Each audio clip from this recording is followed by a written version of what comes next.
అందరికీ నమస్కారం. అందరూ దయచేసి వీడియోని లైక్ చేసి షేర్ చేయండి. మా ఛానల్ని సబ్స్క్రైబ్ చేసుకోండి. అలా చేస్తేనే మీరు మాకు సపోర్ట్ చేసిన వారు అవుతారు. సో ఇంక మనం కంటెంట్లోకి వెళ్ళినట్లయితే, నరకలోకాలు ఎన్ని ఉన్నాయి, అవి ఎలా ఉంటాయి, మనం చనిపోయిన తర్వాత ఎక్కడికి వెళ్తాం అనే సందేహాలకు ఈ వీడియో ద్వారా ఒక క్లారిటీ వస్తుంది. ఈ వీడియోని లాస్ట్ వరకు చూడండి. భాగవతంలో ఉన్న ప్రకారంగా ఒక రెమెడీ కూడా ఉంది, చెప్తాను. దానికన్నా ముందు మనం మానవ జన్మ గురించి, దాని ప్రాముఖ్యతను గురించి తెలుసుకోవాలి. ఎన్నో కోటాను కోట్ల జీవరాశులు ఉన్న అతి పవిత్రమైన మానవ జన్మే లభించినందుకు మనం ఎంతో అదృష్టవంతులం. అంతలో మనం భారతదేశంలో పుట్టడం ఇంకా అదృష్టం. వైకుంఠం చేరడానికి మానవ జన్మయే ఇంధనం వంటిది అని స్వర్గవాసులు చెప్తున్నారు. ప్రతి మనిషి భూమిపైకి ఏదో కారణం చేతనే పుడతాడు.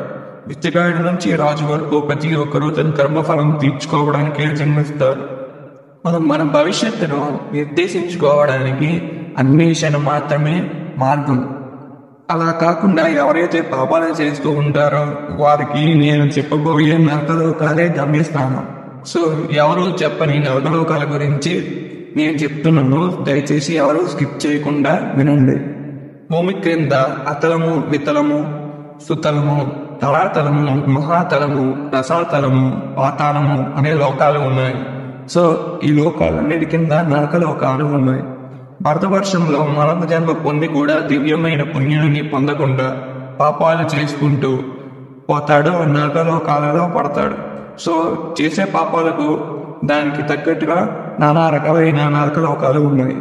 పితృదేవతలకు రాజైన యమరాజు సూర్యదేవుని పుత్రుడు. ఈయన పితృలోకంలోనే నివసిస్తాడు. యమదూతలు పాపులను మరణం తర్వాత యమరాజు దగ్గరకు తీసుకువెళ్తారు. పాపులు ఆయన దగ్గరకు వెళ్ళగానే వారు చేసిన పాపకార్యాలను విచారించి యముడు వారికి సరైన నరకలోకాలకు పంపిస్తాడు. వివిధ రకాలైన పాపాలకు తగిన శిక్షను విధించిన నరకలోకాలు, వాటికి తగ నామాలు ఇలా ఉన్నాయి. అందులో మొదటి, ఎవరైతే ఇతరుల ధనాన్ని అపహరించి ఆ వ్యక్తిని యమదూతలు పట్టుకొని ఒక నలుపు రంగు పాశంతో బంధించి కామిశ్రము అనే నరకంలో పడేస్తారు. ఆ పాపిని కొరడాతో కొడుతూ తిడుతూ నీళ్లు కూడా ఇవ్వకుండా ఖండిస్తారు. ఆ నరకానికి తట్టుకోలేక పాపి స్పృహ తప్పిపోతాడు. మానవుడు భార్య పిల్లను పోషించే సమయంలో సంవత్సరాలు కష్టపడుతూ ఇతర వ్యక్తుల పట్ల క్రూరంగా ప్రవర్తిస్తూ ఉంటాడు. సో ఆ వ్యక్తిని ఎవరి కోసమైతే తను అవతల వారిపై ఇలా క్రూరంగా ప్రవర్తించాడో వారంతా ఎగ్జాక్ట్గా మరణ సమయంలో దూరం అయిపోతారు. కానీ జీవుడు మాత్రం గౌరవ నరకంలో పడతాడు. జీవులను అనగా కోళ్లను, మేకలను హింసించి ఎవరైతే కడుపు నింపుకుంటారో వారికి ఇక్కడ శిక్ష లభిస్తుంది. ఈ నరకంలో క్రవ్యాధం అని పిలువబడే జంతువులు అవి వికృతంలో ఉండి జీవుడి మాంసాన్ని పీక్కు తింటాయి. ఎవరైతే తాము ఆకలి తీర్చుకోవడానికి పశువులను చంపి తింటారో వారిని కొమ్మి పాక నరకానికి తీసుకొని వెళ్ళి సరసలు కాగే నూనెలో వేయించబడతారు. ఇవన్నీ మీరు వింటుంటే మనుషులమా నరకాయ పంచమా అనిపిస్తుంది కదా? కాదు, ఇవన్నీ పురాణాలలో లిఖించబడి ఉన్నాయి. ఎవరైతే బ్రాహ్మణుల్ని హత్య చేస్తారో వారికి కాలాసత్రం అనే నరకంలో పడతారు. 80,000 మైళ్ళ దూరంలో స్థిరణ ఉండగలిగిన ఈ నరకలోకం తామరాకులతో నిండి ఉంటుంది. పైన సూర్యుని వేడి, కింద అగ్ని వలన ఆ ప్రాంతం అత్యంత ఎక్కువ ఉష్ణోగ్రతతో ఉంటుంది. బ్రాహ్మణ హంతకుడు ఆ తామరాకుపై కూర్చొని పరిగెత్తుతో కాలం గడపవలసి వస్తుంది. వేదపదం నుండి తప్పిన వాణిని అంటే బ్రాహ్మణుడు ఎవరైతే చనిపోయిన తర్వాత యమకింకరులు ఈ నరకంలో తోస్తారు. ఇక్కడ యమదూతలు వాణిని బెత్తంతో కొడతారు.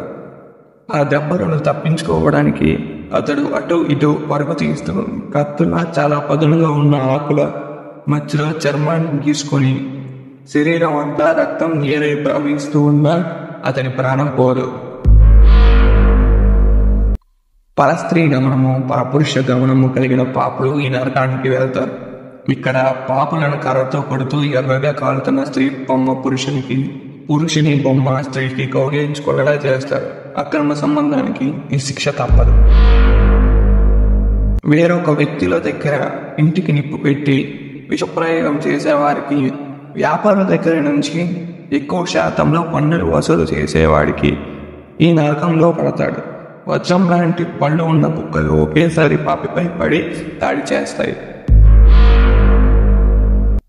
తప్పుడు సాక్ష్యం ఇచ్చేవారిని, దైవాన్ని మార్చేవారిని, దానంలో అసత్యం ఆడిన వారిని యమభటులు ఈ నరకంలో తీసుకొచ్చి కొండ నుంచి కిందకు పడేస్తారు. ఈ నరకానికి అర్థం ఏమిటంటే జలరహితం అని అర్థం. తలకిందులుగా కొండపై నుంచి కింద పడినప్పుడు శరీరం తునాతునకలైపోతుంది. అయినా పాపకి ఏమీ కాదు. కొండ గుహల్లో జనులను బంధించేవారు చనిపోయాక ఈ నరకంలో పడతారు. ఇక్కడ విషవాయువులు, పొగ కలిగిన కారాగారం లాంటి ఒక నరకంలో ఉక్కిరిబిక్కిరవుతూ తీవ్ర క్లేశాన్ని అనుభవిస్తారు. ప్రపంచం మొత్తంలో నేనే గొప్ప, నా దగ్గరే ఎక్కువ ధనం ఉందని ఎవడైతే విర్రవీగుతాడో, లక్ష్యం లేనివాడు, ఇతరులు అవమానించేవాడు ఈ నరకంలో పడతాడు. యమభటులు ఇతని శరీరాన్ని వస్త్రం నేసినట్లు దారంతో నేసి శిక్షిస్తారు. ఇలాంటి నరకలోకాలు యమలోకంలో వందల్లో వేలల్లో ఉన్నాయి.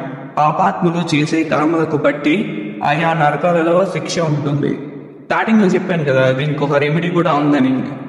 ఎవరైతే మాంసం తినరో, మత్తు పదార్థాలు తీసుకోరో, పరస్త్రీ పరపురుష సంబంధాన్ని పెట్టుకోరో, చూడటానికి దూరంగా ఉంటారో, ఈ 4 కార్యాలలో ఎవరైతే ఉండడో అటువంటి వారికి పుణ్యలోకానికి దారి తీస్తుంది. కాబట్టి ఎవరైతే కృష్ణుడి సేవలో తరిస్తూ ఉంటారో అలాంటి వారికి వైకుంఠ సిద్ధి కలుగుతుంది. హరే రామ రామ రామ హరే హరే, హరే కృష్ణ కృష్ణ కృష్ణ హరే హరే. ఈ అష్టాక్షరి మంత్రాన్ని ఎవరైతే రోజు పఠిస్తూ ఉంటారో అలాంటి వారికి స్వర్గమే ప్రాప్తిస్తుందని శ్రీకృష్ణుడు భాగవతంలో బోధించాడు. వీడియో నచ్చినట్లయితే ప్లీజ్ లైక్ చేసి, షేర్ చేయండి, సబ్స్క్రైబ్ చేసుకోండి. Thank you.